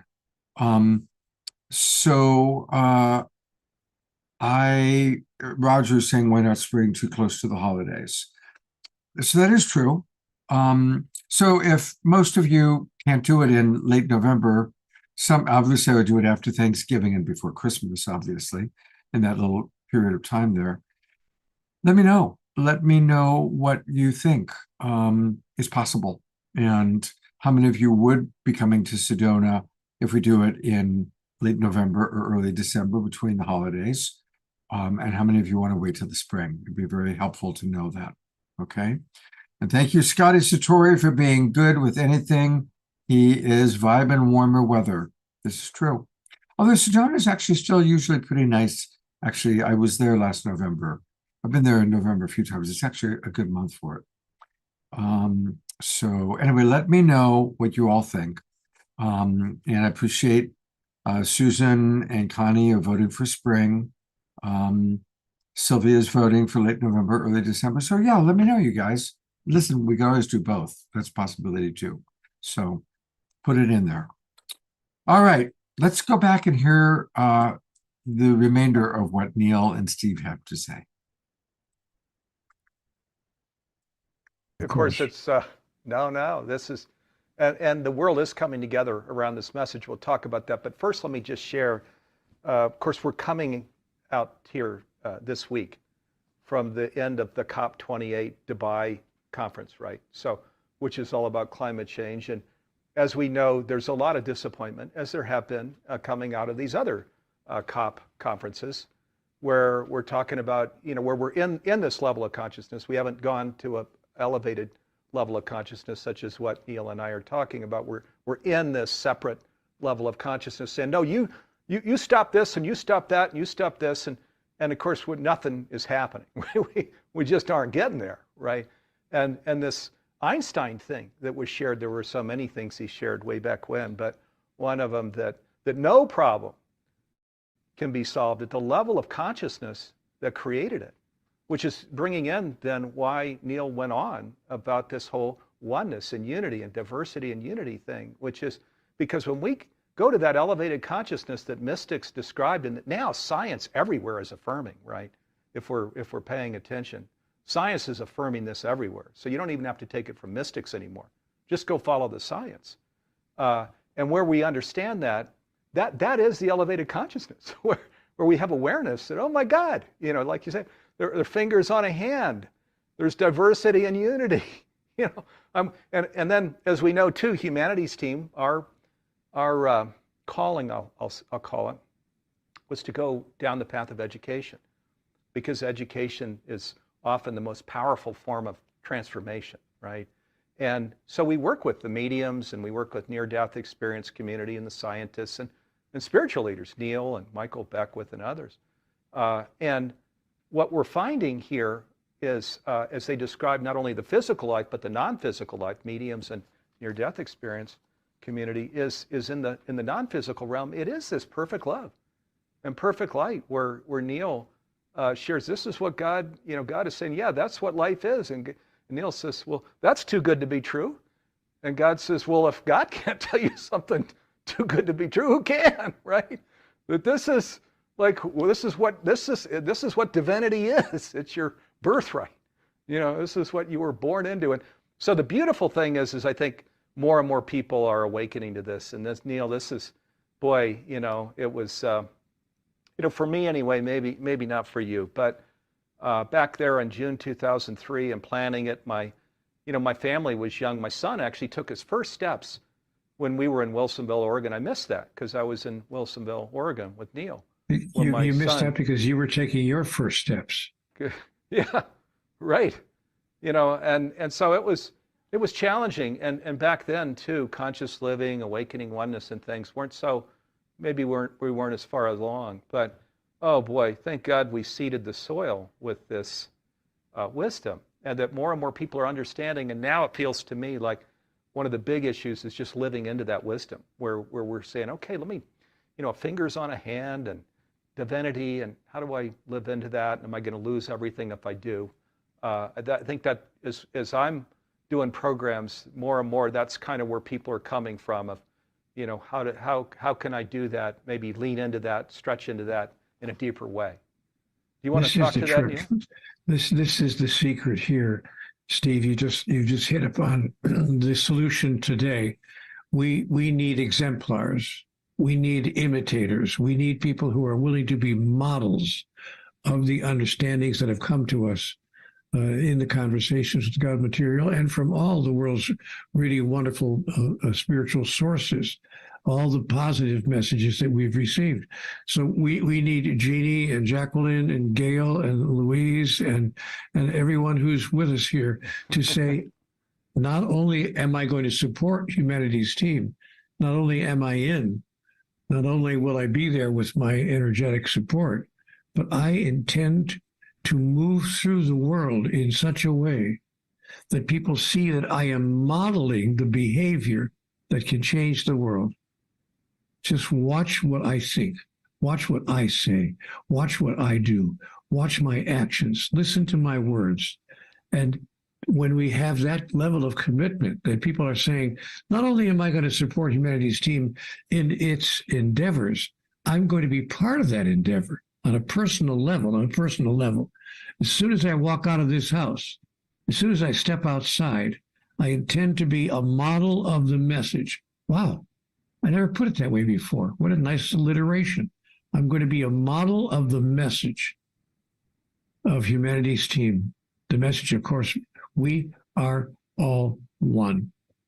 The message of our unity, the message of our oneness, not our sameness, just as Steve said.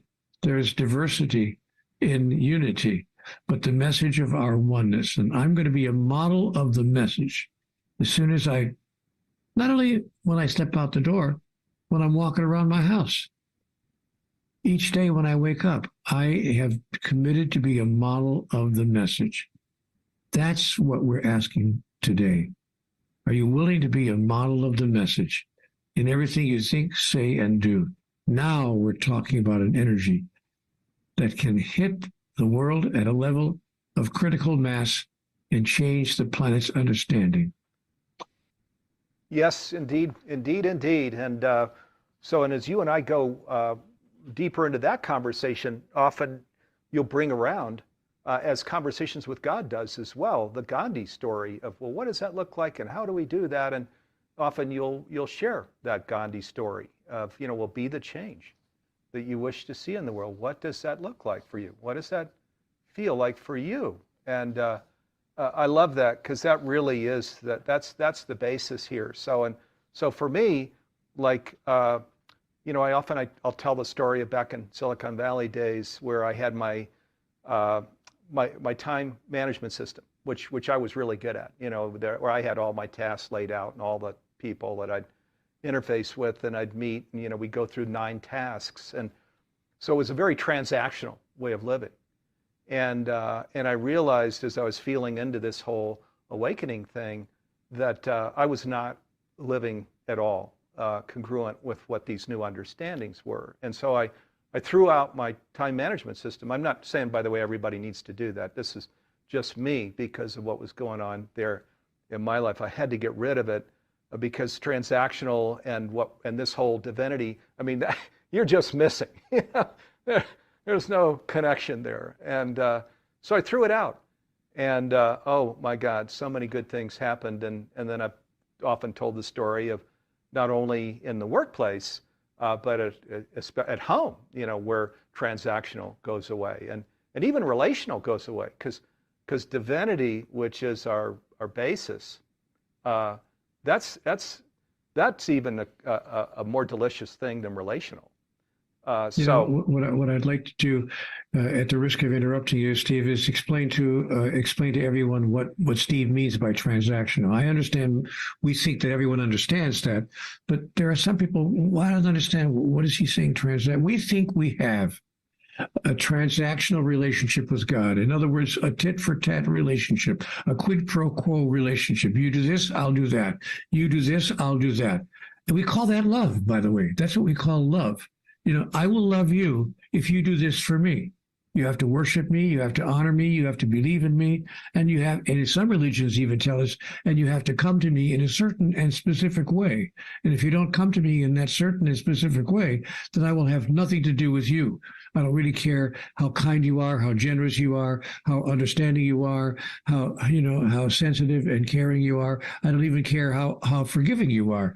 I don't care how good you are as a person. You came through the wrong doorway. So you didn't come to me in the right way. Therefore, I'm going to have to send you to a place of eternal damnation. This is what Steve is calling a transactional relationship. This is how nations transact business with each other and how companies transact business with each other. And it's even how individuals transact their lives with each other. You know what? We don't even know how to love. Well, I shouldn't say we don't know, but many people do not know how to even love the person on the pillow next to you without stepping out of that transactional relationship, without saying, you know what, we don't need to have a transaction here. I love you whether you act with me the way I want you to or not. This is not a quid pro quo relationship. I don't love you if, I love you because of who you are and who I choose to be in relationship to who you are, and I need nothing back from you in return. Can we, folks, let that be our question for the day? Can we believe in a God? This is theologically revolutionary. Can we even imagine a God who says, I don't need anything from you. I don't demand anything from you. I don't expect anything from you. I require nothing from you, nothing at all. There's no such thing as the 10 Commandments. You made that all up. It's all made up. And you're not going to go to this place that you have called hell if you don't come to me through the right doorway. It's all manufactured. so that you have created a transactional relationship with God. But God said to me, Steve, Neil, my relationship with you is not a transaction. It's an expression of who I am. And who I am is pure, unconditional love. There's no transaction involved. I need nothing back from you for what I choose to give to you, because it's in the giving of my love to you that my greatest joy is experienced. Can we love the person on the pillow next to us in the same way? It is in the love that I give to you that my greatest joy is experienced. I need nothing in return. If we can just send that message and live into that message and be a demonstration of that message, model the message in the world could change overnight. I could, of course, be wrong about all of this. Oh, that's a pretty funny little ending line. What do you all think? Scotty Satori says, wow, I love him and them. Susan Woolridge reminds us that this is very similar to Course in Miracles, learning to only see each other's holiness and innocence. Remember what Dr. Katz said earlier, if you cannot see God in all, you cannot see God at all. Connie has put into the chat box the teaser of what she has been doing. Karen, I read that you were also going to be at Interbeing Festival. I would have enjoyed being there with you next year, hopefully. And yes, prayers for our friends in Asheville. I have one more. I actually have three that I was going to play, but there's some really great things here, and I'm going to go with this one. No, actually, I'm going to save that one for another time. We are going to go with Teaching the Science and Health of Consciousness. And you'll see some familiar faces in this one as well. And then we'll conclude with a prayer, a couple of Global Peace Tribe announcements, and Omoshor's finale.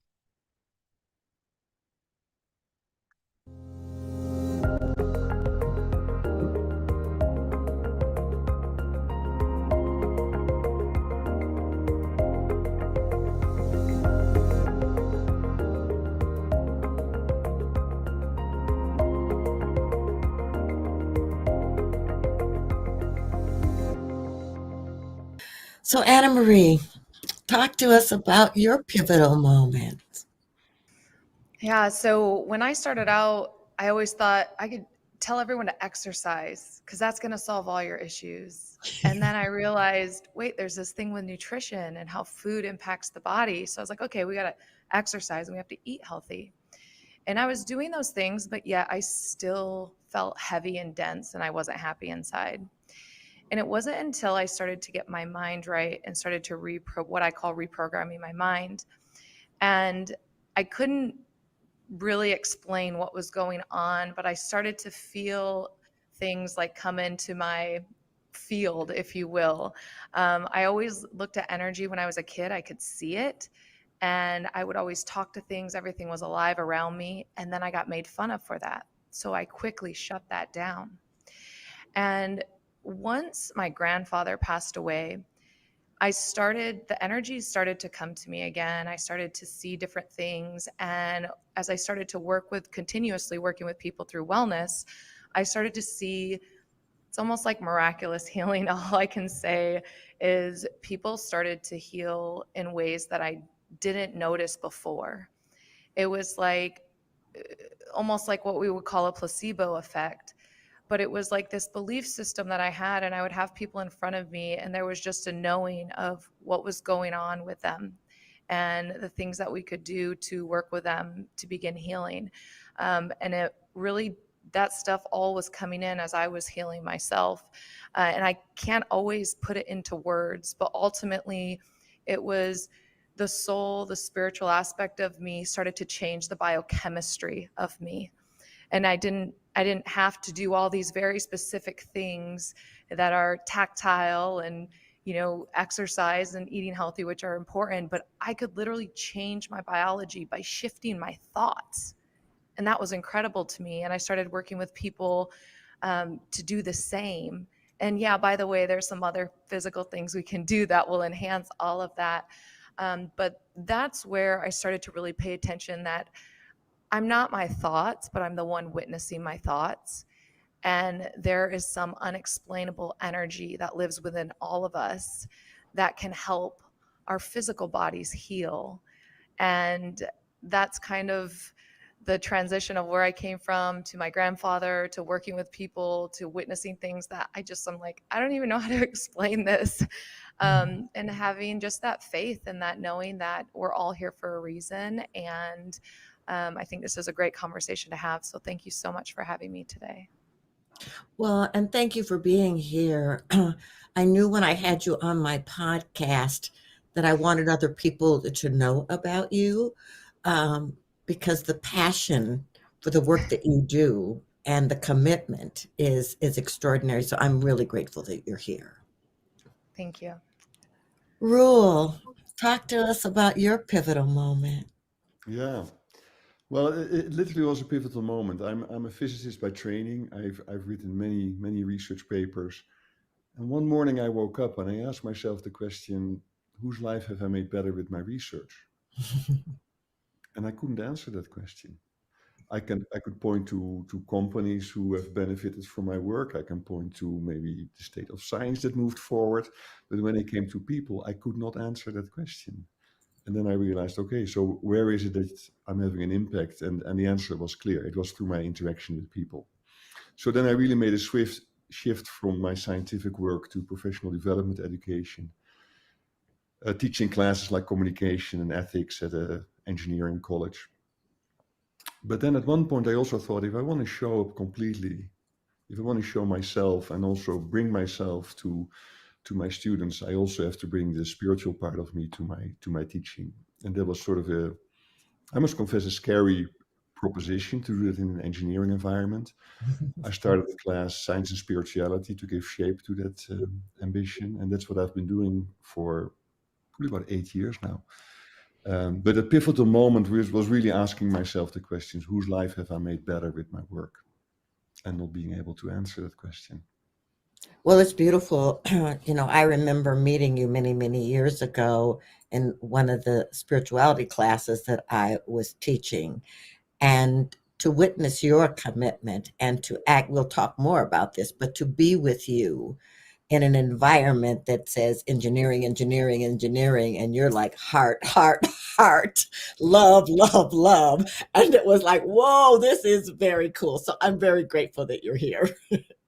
Thank you. And so you all, for me, I've had quite a life. I grew up on welfare, a lot of violence in my childhood, and my whole dream was get out of here. And so I've been an actress. I've been an airline hostess. I mean, if you look at my book, you'll think this girl could not figure out who she wanted to be, but I've always been spiritual. I come from a family of kind of prophetic dreamers and connected to spiritual realms. And as I went through some really interesting things in my life, challenging things in my life, I started noticing that I was the common denominator, that I was the one that was moving through all of these things. So I'm like, oh, wow, what about me changing me, shifting me? So that ended up, going through 2 master's programs in spiritual psychology and consciousness. And I really I kept asking in my meditations, because I've been meditating for 40 years, what am I here to do? And I kept hearing, you're here to awaken humanity to the truth of who they are. And so, those challenging moments and listening to that inner voice became my moving forward. And I never know, I forget that they snip these things, but you're all enjoying, hearing from these wonderful people. And I can tell you the names. I apologize. To be honest, I was answering, I had my love coach Scott cap on, and I was answering kind of an urgent text message from the client. Eleanor Joy writes, thanks God for the update. Cornflower has a special spot in my heart because he is the one who first got me up dancing 2 summers ago on August 20th. We should celebrate that. That should become like an anniversary. August 20th, Eleanor Joy starts the movement of dancing on the awakening world. So thank you, Eleanor Joy, for that. And I want to also acknowledge Jeffrey Colebrook, because Reverend Jeffrey also was one of the first ones to get in and start dancing. And then the wild monk of the Mystic Monastery, Jerry Anderson, started dancing with us a lot. And of course, Adora, who always dances. And then now more and more, Lynn dances every time. So it's really been beautiful to watch how that all evolved. All right, a few quick announcements. Saturday night show is going to be a really good one. I'm going to bring it up. It's my co-host is Gary Malkin. And you know, Gary moved to Asheville just before the hurricane hit. He was actually staying with Raju and Vineet when the hurricane happened.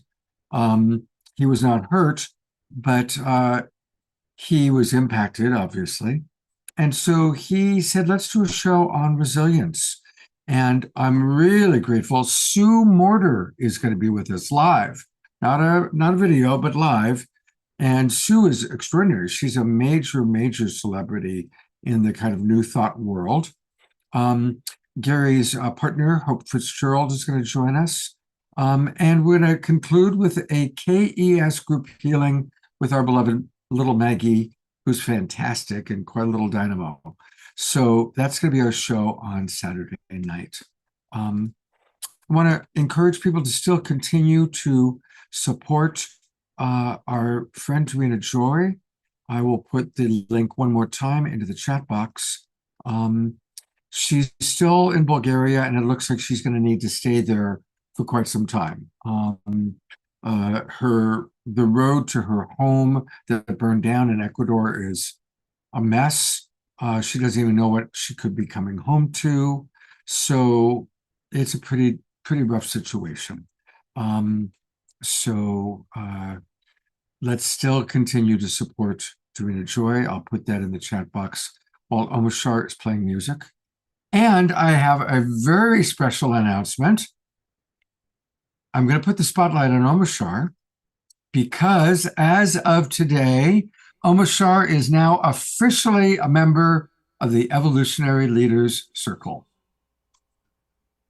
So it is official. It's amazing. I am honored beyond belief. That is so cool. It is such an honor, really. So I look forward to the first installment of what I'm going to produce as an evolutionary leader. Actually, it's probably the 91st installment. So thanks, Scott, for putting that forward. I really appreciate and love you. Oh, well, we love you very much, and you've become such a big part of this bigger world, not just the Global Peace Tribe, but all of our different colleagues that we work with. Unity. It's amazing. It's because all of it has not been predestined. Has been predestined, but it's just we have risen in frequency over the years to a place where we've just all symbiotically come together.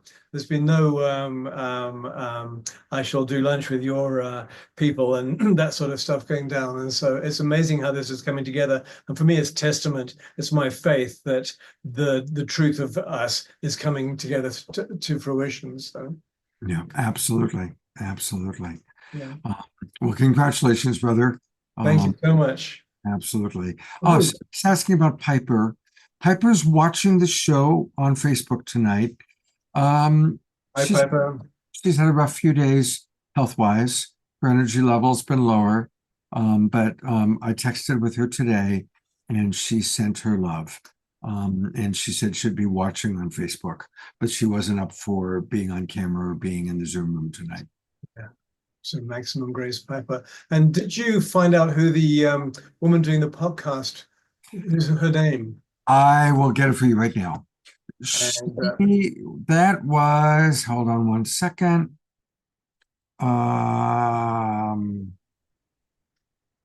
Okay, that was Cynthia James. Cynthia James was the host, And the three people you saw were Dr. James Rouse, R-O-U-S-E, Roel Schneider, Dr. Anna Marie Frank, and hosted by Cynthia James. I'll put the link to that little segment if you want to watch it again into the chat box. There you go. And also, dear Piper, there's about 10 in the chat box love transmissions to thee right now. So I'm just passing that on. You know, people had asked for us to do prayer, and let's do that before your song, actually. Let's just take a moment. I'm going to go to gallery view, actually. And let's drop into prayer. Take a few deep breaths. Harness and channel your inner Christ consciousness, your inner Mary Magdalene, your inner Bugs Bunny, whatever your spiritual archetype might be. They're all God, all fingers of God, as Neil pointed out. And we are sending maximum grace to Piper. Maximum grace to Piper Dellups. Maximum grace to beloved Dorina Joy in Bulgaria. Maximum grace to all those impacted by the hurricanes. Maximum grace to the people in Gaza, in the Middle East. Maximum grace to the people in Ukraine. And one more time, maximum grace to our 80th birthday friend, Dia Therese. Maximum grace to Dia Therese. Bless us all. And Omashar, take it away, brother.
All they are is dust in the wind, dust in the wind. Oh, same old song, just a drop of water in an endless sea.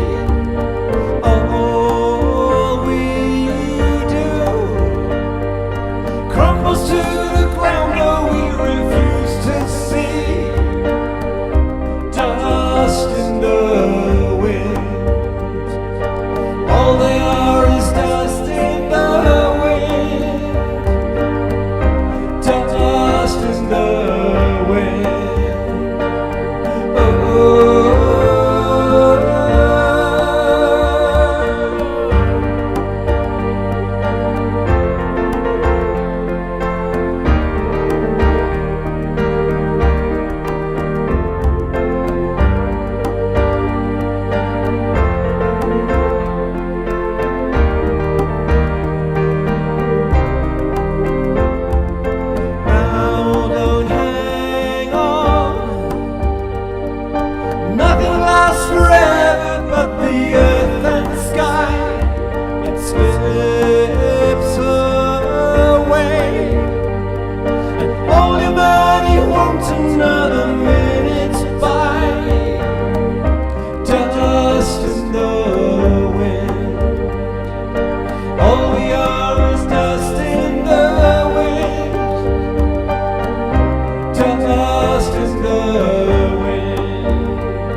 Wow. What a great cover of that song. That was amazing. Absolutely amazing. Good job, Omashar. Beautiful. Wow. We're so blessed to have Omashar. Of course, he's an evolutionary leader. Of course.